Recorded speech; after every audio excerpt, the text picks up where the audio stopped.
نحمده ونصلي على رسوله الكريم اما بعد فاعوذ بالله من الشيطان الرجيم بسم الله الرحمن الرحيم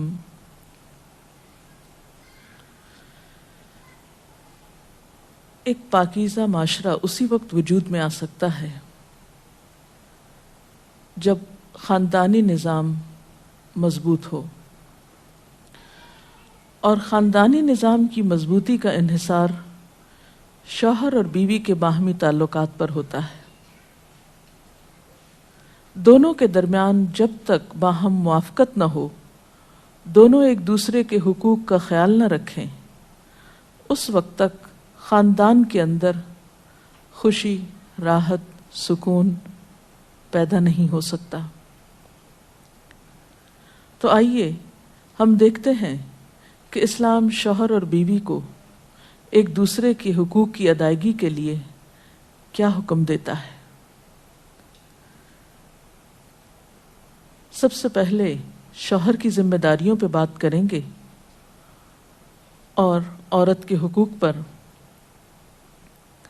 قرآن پاک میں اللہ سبحانہ وتعالی نے شوہر اور بیوی دونوں کو ایک دوسرے کا لباس بتایا ہے۔ ارشاد باری تعالیٰ ہے، ہن لباس لکم وانتم لباس لہن، وہ تمہارا لباس ہیں اور تم ان کا لباس ہو۔ اور لباس انسان کے لیے حفاظت، زیب و زینت اور سکون کا باعث ہوتا ہے۔ انسان اپنے لباس سے پہچانا جاتا ہے، انسان اپنے لباس کی کیئر کرتا ہے، اس کی حفاظت کرتا ہے، نگہداشت کرتا ہے، اس کے بارے میں کانشیس ہوتا ہے، اس سے غافل نہیں ہوتا، کیونکہ وہ اس کی شخصیت کو خوبصورت بناتا ہے، اور اگر لباس اچھا نہیں تو شخصیت داغدار ہو جاتی ہے۔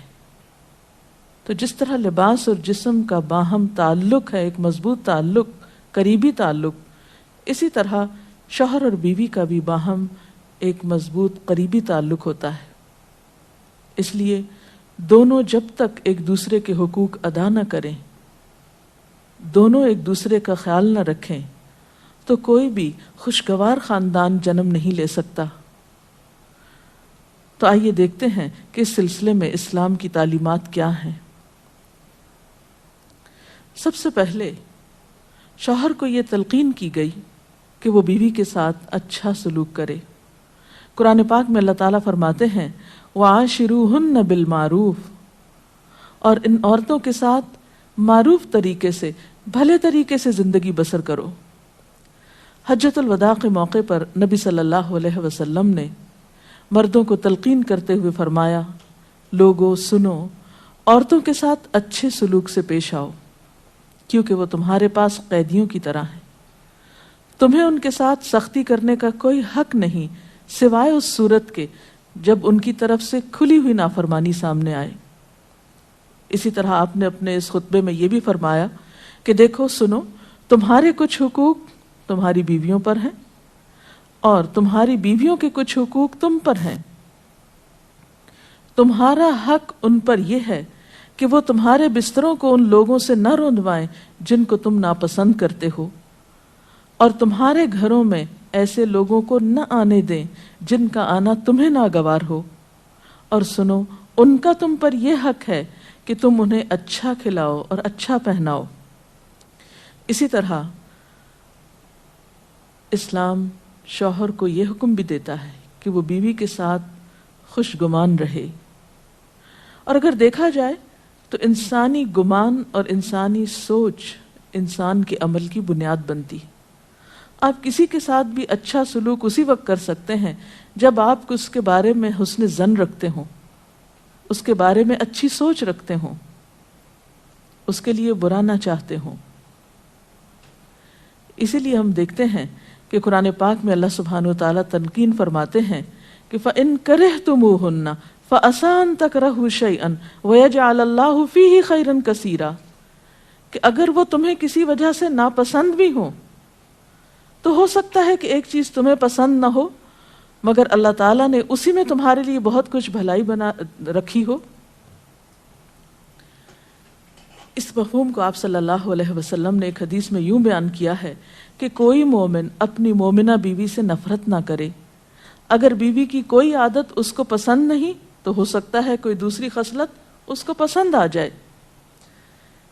اسی طرح بیوی کے ساتھ عفو و درگزر کی روش اختیار کرنے کا بھی حکم دیا گیا ہے، کیونکہ گھر میں 100 معاملات ایسے ہو سکتے ہیں جن میں دونوں کو ایک دوسرے سے اختلاف ہو، یا ایک دوسرے کی کوئی بات ناپسند ہو، یا ایک دوسرے کی طرف سے کچھ زیادتی ہو۔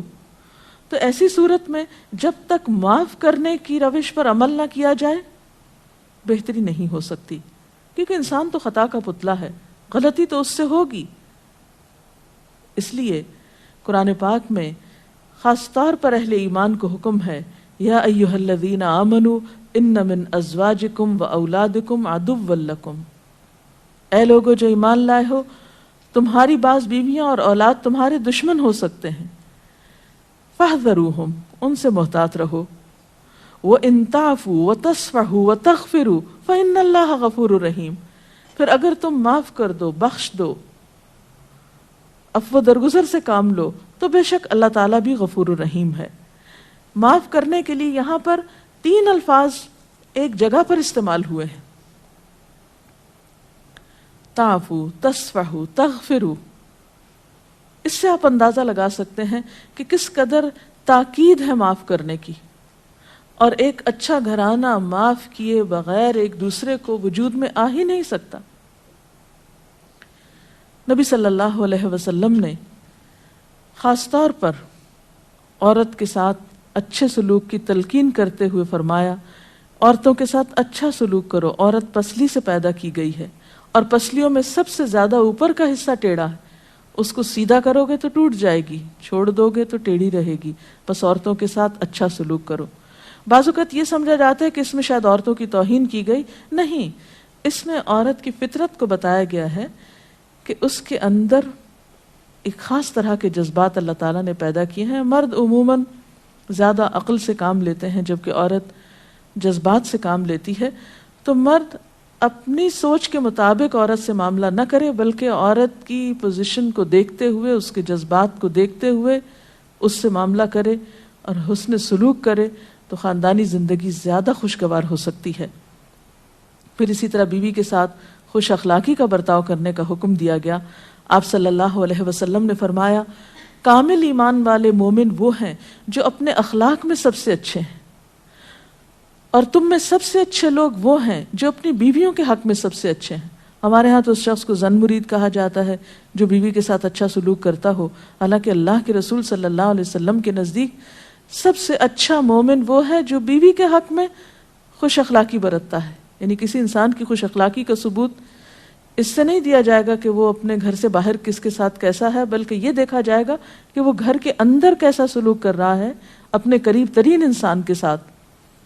حضرت عائشہ رضی اللہ تعالی عنہا فرماتی ہیں کہ میں نبی صلی اللہ علیہ وسلم کے ہاں گڑیوں سے کھیلا کرتی تھی، میری سہیلیاں بھی میرے ساتھ کھیلتی، جب نبی صلی اللہ علیہ وسلم تشریف لاتے تو سب ادھر ادھر چھپ جاتی، آپ ڈھونڈ ڈھونڈ کر ایک ایک کو میرے پاس بھیجتے تاکہ وہ میرے ساتھ کھیلیں۔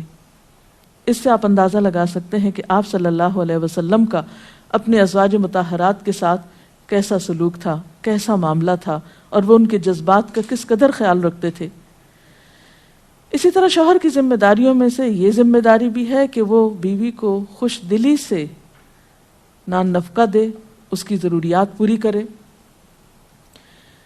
اس سے نہ صرف یہ کہ دنیاوی اعتبار سے وہ اپنی ذمہ داری پوری کرے گا، بلکہ آخرت کے اعتبار سے بھی وہ بہترین اجر و ثواب کا مستحق ہوگا۔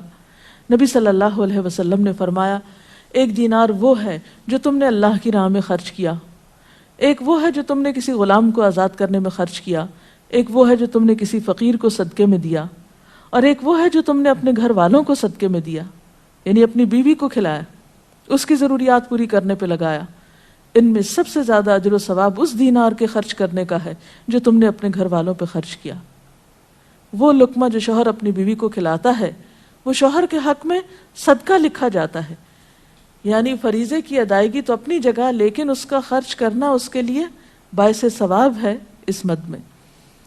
پھر اسی طرح بیوی بچوں کی دینی تعلیم و تربیت یہ بھی شوہر کی ذمہ داری. قرآن پاک میں اللہ تعالیٰ فرماتے ہیں یا ایھا الذین آمنوا قوا انفسکم واہلیکم نارا، اے لوگو جو ایمان لائے ہو اپنے آپ کو اور اپنے گھر والوں کو آگ سے بچاؤ. قرآن پاک میں نبی صلی اللہ علیہ وسلم کے ذریعے امت کو حکم دیا گیا ہے وَأْمُرْ أَهْلَكَ بِالصَّلَاةِ وَاصْطَبِرْ عَلَيْهَا کہ اپنے گھر والوں کو نماز کا حکم دو اور خود بھی اس کی پابندی کرو. اسی طرح بیوی کے لیے بھی کچھ احکامات ہیں، بیوی کی بھی کچھ ذمہ داریاں ہیں جو اسے شوہر کے حق میں پوری کرنا ہے. پہلی ذمہ داری یہ کہ بیوی خوشی کے ساتھ شوہر کی اطاعت کرے.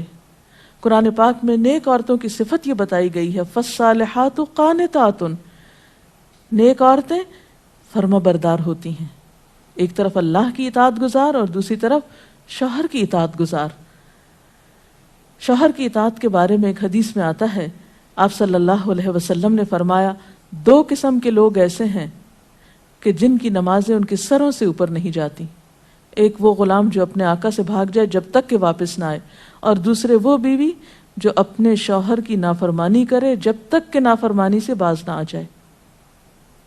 یہاں تک حکم ہے کہ بیوی شوہر کے معاملے میں کسی دوسرے کی بات نہ مانے. یعنی شادی کے بعد ایک عورت جب شوہر کے گھر چلی جاتی ہے تو پھر شوہر کا حق سب سے بڑا ہو جاتا ہے.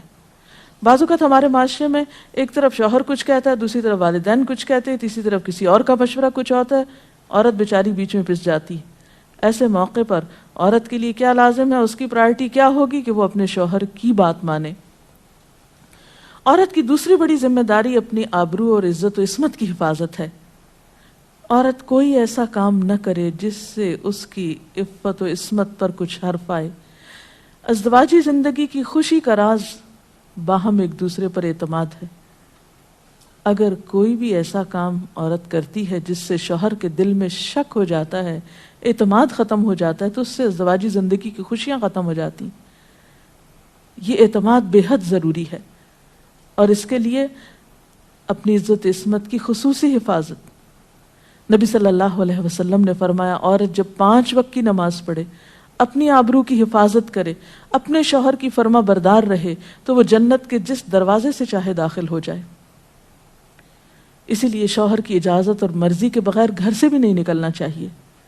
حضرت معاذ بن جبل کہتے ہیں کہ نبی صلی اللہ علیہ وسلم نے فرمایا خدا پر ایمان رکھنے والی عورت کے لیے جائز نہیں کہ وہ اپنے شوہر کے گھر میں کسی ایسے کو آنے دے جس کا آنا شوہر کو پسند نہ ہو، اور ویسی صورت میں گھر سے نکلے جب اس کا نکلنا شوہر کو پسند نہ ہو. اطاعت کے علاوہ شوہر کو خوش رکھنا یہ بھی بے حد ضروری ہے. نبی صلی اللہ علیہ وسلم نے فرمایا جس عورت نے اس حال میں انتقال کیا کہ اس کا شوہر اس سے خوش تھا تو وہ جنت میں داخل ہوگی. اور عموماً کسی کی خوشی کے لیے انسان اپنے جذبات کی قربانی دیتا ہے، بعض اوقات اپنی سوچ کی قربانی دیتا ہے، بعض اوقات اپنے کسی اور راحت و آرام کی قربانی دیتا ہے. تو ایک عورت جب اپنے شوہر کو خوش کرتی ہے تو جواباً اس کے لیے خوشی پلٹتی ہے. اس لیے گھریلو زندگی کی خوشی کا انحصار اسی بات پر ہے کہ دونوں ایک دوسرے کے لیے قربانی کے جذبات رکھتے ہوں، ایک دوسرے کے لیے رحمت اور ایک دوسرے کے لیے مودت کا ذریعہ ہوں. جیسا کہ قرآن پاک میں شادی کا مقصد ہی یہ بتایا گیا کہ دونوں کے درمیان باہم مودت اور رحمت کے جذبات ہوں، ایک دوسرے کے لیے سکون کا باعث ہوں، تاکہ انسانی زندگی بہترین طریقے پر رواں دواں رہے. اسی طرح شوہر سے محبت کا اظہار کرنا، اس کے ساتھ وفادار رہنا، اس کا احسان ماننا یہ بھی بے حد ضروری ہے. حضرت اسماء کہتی ہیں کہ ایک بار نبی صلی اللہ علیہ وسلم میرے پاس سے گزرے، میں اپنی سہیلیوں کے ساتھ تھی. آپ نے ہمیں سلام کیا اور ارشاد فرمایا تم پر جن کا احسان ہے ان کی ناشکری سے بچو. تم میں سے ایک اپنے ماں باپ کے گھر کافی دنوں تک بن بیاہی بیٹھی رہتی ہے، پھر اللہ تعالیٰ اس کو شوہر عطا کرتا ہے، اولاد دیتا ہے، اور ان سارے احسانات کے باوجود اگر کبھی کسی بات پہ شوہر سے ناراض ہوتی ہے تو کہہ اٹھتی ہے میں نے تو کبھی تمہاری طرف سے کوئی بھلائی دیکھی ہی نہیں. تو یہ جملہ ناشکری کا جملہ ہے جو عورت کو نہیں بولنا چاہیے. قیامت کے دن اللہ تعالیٰ اس عورت کی طرف نظر رحمت اٹھا کر نہیں دیکھے گا جو شوہر کی ناشکری ہوگی۔ اور آخری بات یہ کہ عورت کے اوپر لازم ہے کہ وہ اپنے گھر بار، مال و اسباب اور اپنی ذمہ داریوں میں شوہر کی مددگار رہے، شوہر کی وفادار رہے۔ آپ صلی اللہ علیہ وسلم نے فرمایا قریش کی عورتیں کتنی اچھی عورتیں ہیں جو بچوں پہ بہت مہربان اور شوہر کے گھر بار کی حفاظت کرنے والی ہیں۔ آپ صلی اللہ علیہ وسلم نے ایک اچھی عورت کی خوبیاں بیان کرتے ہوئے فرمایا مومن کے لیے خوف خدا کے بعد سب سے مفید اور باعث خیر نعمت نیک بیوی ہے۔ اور نیک بیوی کون؟ جب وہ شوہر اسے کسی کام کے لیے کہے تو خوشی سے کر دے، جب اس پہ نگاہ ڈالے تو اسے خوش کر دے، جب اس کے بھروسے پہ قسم کھائے تو وہ اس کی قسم پوری کر دے، جب وہ کہیں چلا جائے تو اس کے پیچھے اپنی عزت و آبرو کی حفاظت کرے، اور شوہر کے مال و اسباب کی اور ان سب چیزوں کی نگرانی میں شوہر کی خیرخواہ اور وفادار رہے، اور اس کے ساتھ ساتھ اپنی صفائی، زیبائش اور سلیقہ مندی کا بھی ثبوت دے۔ اس سلسلے میں اگر آپ کے ذہن میں مزید کچھ سوالات ہوں تو آپ کر سکتے ہیں۔ اگر والدین اور شوہر دونوں میں سے کسی ایک کی بات ماننے کا جیسے وقت ہو تو پھر کس کی بات پہلے مانی جائے گی؟ شادی کے بعد شوہر کی بات ماننا زیادہ ضروری ہے بنسبت کسی اور کے، کیونکہ واضح طور پر آتا ہے کہ عورت شوہر کے معاملے میں کسی دوسرے کی بات نہ مانے۔ اگر شوہر کوئی ایسا حکم دے جو کہ شریعت کے خلاف ہو تو کیا اس کا حکم ماننا چاہیے؟ شریعت دین کے خلاف؟ یہ تو ایک اصول ہے، لا طاعۃ لمخلوق فی معصیۃ الخالق، کہ کسی مخلوق کی یعنی کسی انسان کی اطاعت جائز ہی نہیں جہاں اللہ کی نافرمانی ہو رہی ہو۔ یہ تو ایک واضح اور طے شدہ بات ہے، اس لیے جہاں اطاعت کی بات ہوگی وہ معروف میں ہوگی، نیکی اور بھلائی کے کاموں میں ہوگی، شر میں اور برائی میں نہیں ہوگی۔ اگر کسی کا شوہر ناراض اس کا انتقال ہو جائے، وہ ناراض ہو اس کا انتقال ہو جائے، ایسی بیوی کیا کرے؟ بعد میں شوہر کے لیے دعا مغفرت کرے، اس کی طرف سے صدقہ خیرات کرے تو انشاءاللہ اللہ تعالیٰ معاف کرنے والا ہے۔ ڈاکٹر صاحبہ، اگر ایک پارٹنر اپنے حقوق، اپنے فرائض پورے کرتا ہے لیکن دوسرا جو ہے وہ نہیں کر رہا، تو اس صورت میں پھر کیا رویہ ہونا چاہیے؟ اس میں یہ کہ حسن سلوک کے ساتھ دوسرے شخص کو توجہ دلانی چاہیے کہ وہ اپنے حقوق پورے کرے، کیونکہ تالی دونوں ہاتھوں سے بجتی ہے۔ ایک شخص کب تک اچھا سلوک کر سکتا ہے اگر دوسری طرف سے اچھا سلوک نہ ہو؟ لیکن یہ یاد رکھیے کہ انسان بد اخلاقی کے ساتھ نہ کسی کا دل جیت سکتا ہے، زور زبردستی کے ساتھ کسی سے اپنے حقوق نہیں منوا سکتا۔ وقتی طور پہ ہو سکتا ہے کہ پریشرائز ہو جائے، لیکن کسی کے دل میں اپنی جگہ نفرت یا سختی سے نہیں بنائی جا سکتی، محبت کے ساتھ ہی بنتی ہے۔ اس لیے صبر سے کام لینا چاہیے، اس معاملے میں جلد بازی نہیں کرنی چاہیے، اور دوسرے کو اپنے اخلاق کے ساتھ درست کرنے کی کوشش کرنی چاہیے، کیونکہ شوہر اور بیوی کا باہم تعلق جو ہے وہ بنیادی طور پر ہے ہی محبت کا تعلق۔ اگر شوہر دینی تعلیم کو اہمیت نہیں دیتا لیکن بیوی اسے حاصل کرنا چاہتی ہے تو ایسے میں بیوی کو کیا کرنا چاہیے؟ اب دیکھیے کہ دین کی تعلیم تو یہی ہے کہ طلب العلم فریضۃ علی کل مسلم، علم حاصل کرنا ہر مسلمان پر فرض ہے۔ اس میں جیسے مرد کا حق ہے علم حاصل کرنے کا، ایسا ہی عورت کا بھی حق ہے، کیونکہ علم کے بغیر تو زندگی اندھیر ہے۔ نہ انسان دنیا میں صحیح طور پر زندگی بسر کرتا ہے، اور آخرت میں بھی وہ کیسے حساب کتاب دے سکتا ہے جب اس کو پتہ ہی نہیں کہ اس کی ذمہ داریاں کیا ہیں، اسے کیا کرنا چاہیے اور کیا نہیں کرنا چاہیے۔ تو اس لیے اسلام نے ایسے معاملے میں عورت کو حق دیا ہے کہ وہ اپنا حق لے سکتی ہے، یعنی اگر شوہر نہیں بھی راضی تو وہ دینی علم حاصل کر سکتی ہے جس پر اس کی دنیا اور آخرت کی فلاح کا انحصار ہے۔ اگر شوہر دوسری شادی کرنا چاہے اور اپنی پہلی بیوی سے اجازت لینا کیا اس پہ فرض ہے؟ نہیں، فرض نہیں۔ السلام علیکم میڈم جو نان نفقے کا ذکر کیا ہے نا کہ ذمہ داری شوہر پہ ہے، تو وہ جی ہاں، کس حد تک ذمہ دار ہے؟ مطلب کہاں تک دے سکتا ہے؟ کوئی لمٹ ہے اس کی کہ اتنا کماتا ہے تو اتنا دے سکتا ہے؟ نہیں، اصل میں اس میں کوئی حساب کتاب تو نہیں کیا گیا، ہر ایک کو اس کی حیثیت کے مطابق دینا ہوتا ہے۔ جو وسعت والا ہے وہ زیادہ خرچ کرے گا، جو کم حیثیت والا ہے وہ اپنی حیثیت کے مطابق کرے گا، لیکن بنیادی ضروریات بیوی بچوں کی پورا کرنا شوہر کی ذمہ داری ہے، جس میں تعلیم، رہائش، خوراک، لباس، دوا، علاج، معالجہ، یہ سب شوہر کی ذمہ داری۔ ڈاکٹر صاحب آپ نے کہا کہ یہ باہم اعتماد کا رشتہ ہے میاں بیوی کا. میاں تو بیوی پہ اعتماد کرتا ہے، اگر بیوی کو اس پہ نہیں اعتماد ہے کہ وہ کچھ چھپاتا ہے یا کچھ نہیں بتاتا ہے، بیوی کو کہاں تک اجازت ہے کہ وہ اس بات کو کریدے، اس سے پوچھے؟ میرا خیال ہے کہ بعض اوقات معاملات کریدنے سے اور زیادہ خراب ہوتے ہیں، اور بعض اوقات انسان بلا وجہ کسی وہم کا شکار ہوتا ہے، شیطان وسوسے ڈالتا ہے اور انسان کو غمگین اور پریشان رکھتا ہے. تو اس میں یہ ہے کہ انسان کو تجسس کرنے سے منع کیا گیا ہے، کیونکہ اس سے حاصل کچھ نہیں ہوتا، اور انسان کے ظاہر پر ہی معاملہ کرنا چاہیے اس سے. اس کے ساتھ ہی آج کے پروگرام کا وقت ختم ہوتا ہے. اب اجازت چاہتے ہیں. السلام علیکم ورحمۃ اللہ وبرکاتہ. اللہ اکبر، اللہ اکبر، لا الہ الا اللہ، اللہ اکبر، اللہ اکبر وللہ الحمد.